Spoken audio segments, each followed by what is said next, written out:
매일 성경 묵상 나눔입니다. 9월 9일 수요일입니다. 창세기 42장 1절에서 17절의 말씀입니다. 오늘의 본문을 읽겠습니다. 그때 야곱이 애굽의 곡식이 있음을 보고 아들들에게 이르되 너희는 어찌하여 서로 바라만 보고 있느냐. 야곱이 또 이르되 내가 들은즉 저 애굽에 곡식이 있다 하니 너희는 그리로 가서 거기서 우리를 위하여 사오라. 그러면 우리가 살고 죽지 아니하리라 하매 요셉의 형 10사람이 애굽에서 곡식을 사려고 내려갔으나 야곱이 요셉의 아내 베냐민은 그의 형들과 함께 보내지 아니하였으니 이는 그의 생각에 재난이 그에게 미칠까 두려워함이었더라. 이스라엘의 아들들이 양식을 사러 간 자 중에 있으니 가나안 땅에 기근이 있음이라. 때에 요셉이 나라의 총리로서 그 땅 모든 백성에게 곡식을 팔더니 요셉의 형들이 와서 그 앞에 땅에 엎드려 절하매 요셉이 보고 형들인 줄 아나 모르는 채 하고 엄한 소리로 그들에게 말하여 이르되 너희가 어디서 왔느냐. 그들이 이르되 곡물을 사려고 가나안에서 왔나이다. 요셉은 그 형들을 알아보았으나 그들은 요셉을 알아보지 못하였더라. 요셉이 그들에게 대하여 꾼 꿈을 생각하고 그들에게 이르되 너희는 정탐꾼들이라 이 나라의 틈을 엿보려고 왔느니라. 그들이 그에게 이르되 내 주여 아니니이다. 당신의 종들은 곡물을 사러 왔나이다. 우리는 다 한 사람의 아들들로서 확실한 자들이니 당신의 종들을 정탐꾼이 아니니이다. 요셉이 그들에게 이르되 아니라 너희가 이 나라의 틈을 엿보러 왔느니라. 그들이 이르되 당신의 종 우리들은 12형제로서 가나안 땅 한 사람의 아들들이라. 막내 아들은 오늘 아버지와 함께 있고 또 하나는 없어졌나이다. 요셉이 그들에게 이르되 내가 너희에게 이르기를 너희는 정탐꾼들이라 한 말이 이것이니라. 너희는 이같이 하여 너희 진실함을 증명할 것이라. 바로의 생명으로 맹세하노니 너희 막내 아우가 여기 오지 아니하면 너희가 여기서 나가지 못하리라. 너희 중 하나를 보내어 너희 아우를 데려오게 하고 너희는 갇히어 있으라. 내가 너희 말을 시험하여 너희 중에 진실이 있는지 보리라. 바로의 생명으로 맹세하노니 그러하지 아니하면 너희는 과연 정탐꾼이니라 하고 그들을 다 함께 3일을 가두었더라. 오늘 본문은 계속되어지는 기근으로 인하여 가나안에도 기근이 들었고 야곱이 자기의 아들들을 보내어 애굽에서 곡식을 구하여 오라고 보내는 장면의 이야기를 하고 있습니다. 오늘 본문은 두 개의 단락으로 나누어져 있습니다. 단락별로 살펴보겠습니다. 그때라고 말을 하고 있는데 이 그때에는 애굽의 7년 풍년 뒤에 7년의 흉년이 시작되어지고 그 흉년이 이제 1년, 2년이 지나면서 곡식이 다 떨어지고 백성들이 곡식을 구하기 시작하는 어떤 기근의 정점에 대한 이야기를 하고 있는데 그때에 애굽뿐만이 아니라 각국의 각처에 기근이 들었었다. 뭐 가나안 땅도 마찬가지이죠. 우리 약속의 땅이라고 말하는 이 땅은 풍요로운 땅이고 거기에는 기근이 절대 없을 것 같지만 사실은 아브라함도 기근을 경험하고 이삭도 기근을 경험합니다. 약속의 땅에도 기근이 임하는 것처럼 우리의 믿음의 생활에도 사실은 어려움들을 경험할 때가 종종 있습니다. 야곱의 애굽에 곡식이 있다라는 이야기를 들었습니다. 곡식이 있다는 이야기를 알게 되고 그 다음에 너희들은 어찌하여 서로 바라만 보고 있느냐라고 아들들을 책망하는데 이 바라만 보고 있다는 말은 무슨 뜻이냐면 자세히 보고 행동을 하지 않는다 이런 뜻입니다. 그 말은 무슨 말이냐면 이 야곱의 10 아들들이 지금의 상황에 대해서 분명하게 인식하고 있고 곡식이 없으면 이 야곱의 가족의 식구들뿐만이 아니라 짐승들 또한 다 죽게 되어질 거라는 것에 대해서 분명히 인식하고 인지하고 있었음에도 불구하고 그들이 행동으로 취하는 것은 없었다 이런 뜻입니다. 우리가 뭐 말하는 보통 공무원들의 복지부동과 같은 표현이라고 할 수 있습니다. 그것에 대한 책망입니다. 내가 들은즉 저 곡식이 애굽에는 있다 하니 너희는 거기 가서 우리를 위하여 사오라 이렇게 말하면서 가족에 대한 이야기를 하고 있습니다. 그래서 이 말을 듣고 이제 야곱의 10형제 아들들이 곡식을 이렇게 사러 내려가는데 야곱이 베냐민은 함께 보내지 않는 거죠. 왜냐하면 그 10명의 형들하고 이 베냐민은 이제 정말로 배다른 형제들인 거고 또 베냐민은 막내인 거고 또 야곱은 요셉이 죽었다고 생각을 하고 이제 요셉의 마지막 요셉의 아우가 베냐민인 거니까요. 이 막내 아들까지 잃고 싶지 않았겠죠. 그래서 재난이 그에 미칠까 두려움이었더라라고 말하는 거죠. 애굽으로 내려가는 길이 사실은 쉽지 않은 길이었고 또 그 10명의 형제들이 어머니가 다르기 때문에 무슨 해를 끼칠지 몰라서 또 이 아이를 얼마만큼 보호해 줄 줄 몰라서 보내지 않고 있습니다. 그리고 이 아들들이 이스라엘의 아들들이라고 말하면서 야곱을 이스라엘이라고 표현하고 있는 장면도 굉장히 흥미롭습니다.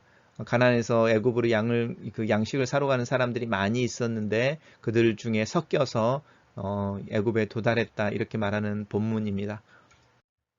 이 첫 번째 단락을 한번 요약해 보겠습니다. 저는 이 첫 번째 단락을 그때에 가나안 땅에도 기근이 있었고 야곱은 아들들을 시켜서 애굽에서 곡식을 구해 오게 한다. 하지만 막내 아들 베냐민은 야곱 자신 곁에 둔다. 이렇게 정리해 보았습니다. 두 번째 단락은 좀 긴데 이제 다시 때이니까 그때죠. 그러니까 이제 이야기를 표현해낼 때 어떤 시점을 찍으려고 할 때 이 그때 때라는 표현을 씁니다. 요셉이 이제 나라의 총리로서 자기에게 주어지는 역할들을 감당하고 있는데 그 땅의 모든 곡식의 그 백성의 곡식을 팔았다 이렇게 말합니다. 그러니까 곡식을 구제하기 위해서 무료로 나눠주는 것이 아니라 팔았다라는 이야기가 나오는데 나중에 좀 더 살펴보도록 하겠습니다. 왜 구제하기 위해서 모아놨던 7년의 풍년을 동안에 셀 수 없는 곡식들을 쌓아놨었는데 그 곡식들을 무료로 베풀지 않고 팔았다라는 표현을 쓰는지에 대해서 조금 물음표를 그려보시고 나중에 이제 본문을 읽어가고 다음에 묵상을 하는 중에 아마 설명이 나올 수 있을 것 같습니다. 그러는 중에 이제 요셉의 형들이 와서 그에게 땅에게 엎드려 절을 했죠. 요셉은 형들을 알아보는데 형들은 요셉을 알아보지 못하죠. 벌써 최소한 20년이 지나고 요셉은 이미 그 애굽의 어떤 총리로서 완전히 기화되어져 있는 사람의 모습이고 그 아마 얼굴도 쳐다보지 못하지 않았을까 생각이 듭니다. 근데 땅에 엎드려 절할 때에 요셉은 본능적으로 생각해 보는 거죠. 바로 알아차리는 거죠. 자신이 꿨던 꿈에 대해서.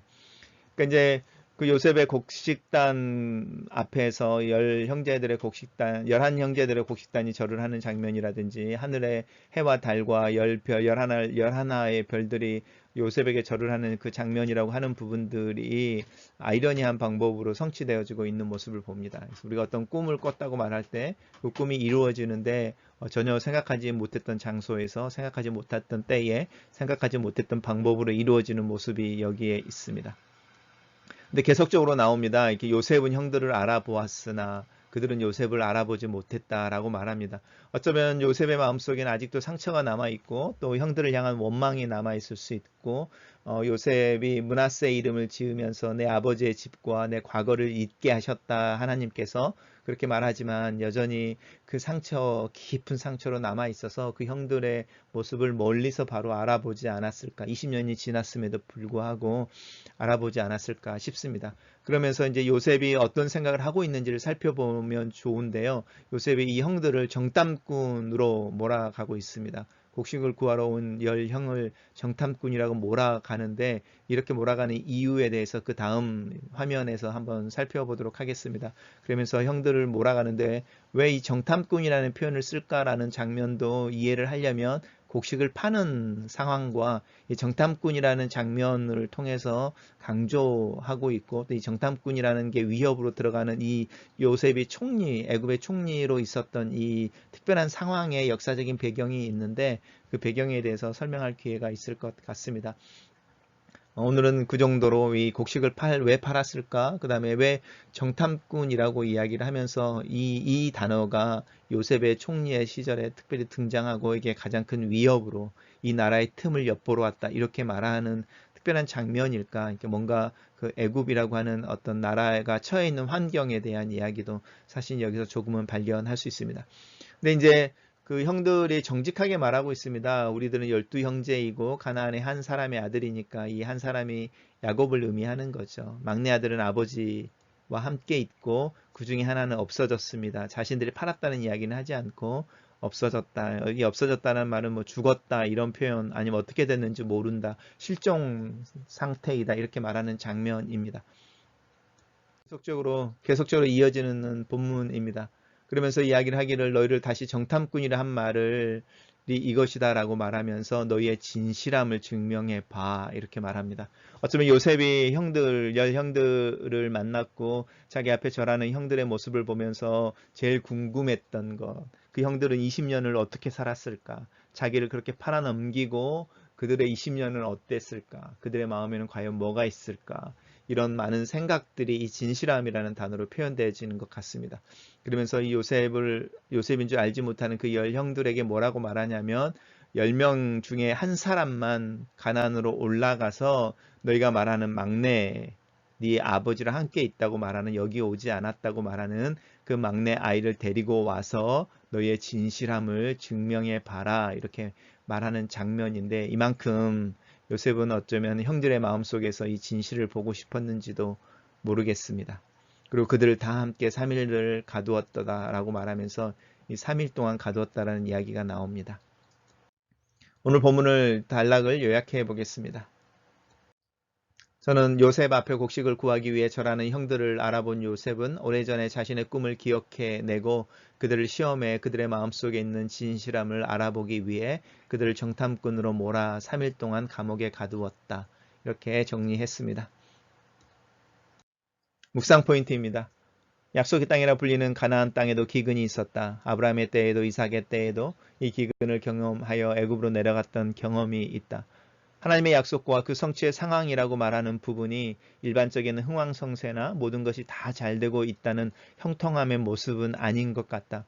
내 일상과 삶에 여러 가지 굴곡과 풍파의 흔적이 있을 때 그것이 결코 하나님의 부재의 상징은 아니다.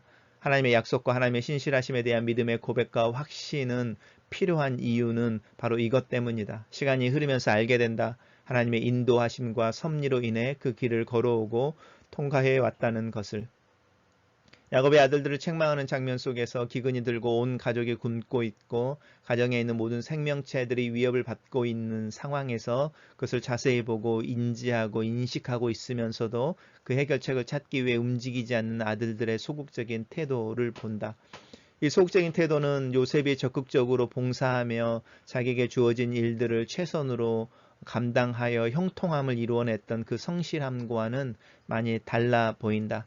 내 눈에 보이는 필요, 문제, 그 해결책이 있을 때에 나는 얼마나 그 보이는 눈, 비전으로 말미암아 믿음으로 그것에 반응하며 하나님의 뜻을 찾고 하나님의 뜻을 이루기 위해 애쓰는지 내 자신을 돌아본다.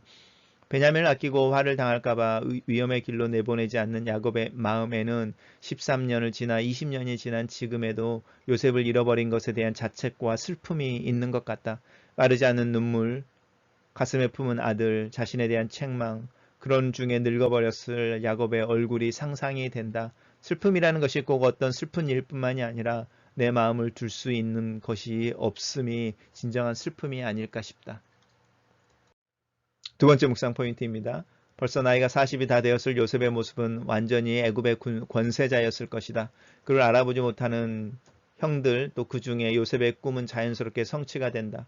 형들은 그것을 깨닫지 못하지만 요셉은 형들을 알아보고 자기 앞에 절을 하고 무릎을 꿇는 형들을 보면서 자신이 잊고 있었던 꿈을 생각해낸다. 우연처럼 지나가는 어떤 일이 하나님의 성취, 하나님의 약속의 성취일 때가 있다.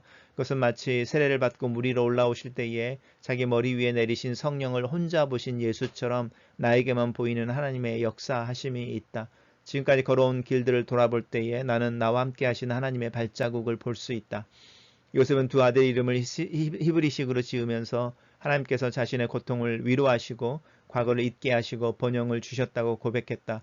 하지만 형들을 만나면서 그는 순식간에 수년 전의 과거로 돌아가 그들이 자신을 팔 때 보여주었던 가증스러운 거짓말과 웃음을 기억해냈을 것이다. 요셉은 형들의 모습 속에서 진실을 찾고 있다. 그들이 20년이라는 시간의 흐름 속에서 얼마나 변했는지, 자신을 애굽에 팔아버리고 어떤 마음으로 살았는지 그들의 속을 보고 싶었을 것이다. 나 또한 그 속을 보고 싶은 사람들이 있다. 진실함이 그 속에 있는지 그들의 마음을 열어 확인해 보고 싶을 때가 있다. 반대로 다른 사람들도 내 마음을 보고 싶어 할 때가 있을 것이다.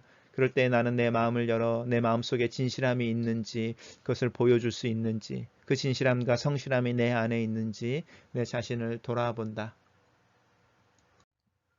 글로 쓰는 기도입니다. 20여 년이 넘은 시간 후에 요셉의 꿈이 어느 누구도 상상할 수 없었던 방법으로 실현되는 것을 봅니다. 자신 앞에 절하는 형들을 보면서 요셉은 무슨 생각을 했을까요? 하나님의 섭리는 참 이상한 방법으로 이상한 때에 이루어집니다. 하나님 나로 하나님의 선하심과 인자하심을 붙잡게 하소서. 내 이성과 판단으로 하나님을 아는 것 이전에 하나님을 그냥 그렇게 하나님으로 인정하며 하나님의 일하심과 약속의 성취하심을 담백하게 또 단순하게 고백할 수 있는 그런 믿음을 허락하소서. 내가 볼 수 없는 방법으로 일하시고 내가 이해할 수 없는 방식으로 약속을 성취하시는 하나님을 찬양합니다. 나는 다만 하나님 앞에 서서 조용히 내 삶을 내어놓고 내일을 하나님의 손 앞에 내려놓습니다. 특별히 이 위기와 불확실성의 시대에 하나님을 조용히 신뢰하고 잠잠히 하나님 앞에 있는 믿음과 평안을 더하여 주옵소서. 각국의 흉년이 들고 가나안에도 기근이 들지만 여전히 약속의 땅임은 확실한 것처럼 나로 하여금 이 상황을 넘어 계시는 하나님과 하나님의 약속을 붙잡음으로 내게 주어진 약속의 오늘을 최선으로 살아내게 하소서. 야곱을 왜 오랜 슬픔과 막내 아들까지 잃어버릴까 두려워하는 그 마음을 봅니다. 인간의 마음이라고 하는 것이 의지할 것이 하나님밖에 없습니다. 하나님이 나의 삶에 처서 피난처 방패가 되십니다. 특별히 요즘과 같은 상황 속에서 하나님을 향하며 하나님에게로만 피하오니 나와 우리 가정과 우리의 교우들과 하나님을 아버지라 부르는 이들의 방패가 되시고 도움이 되시옵소서. 아멘.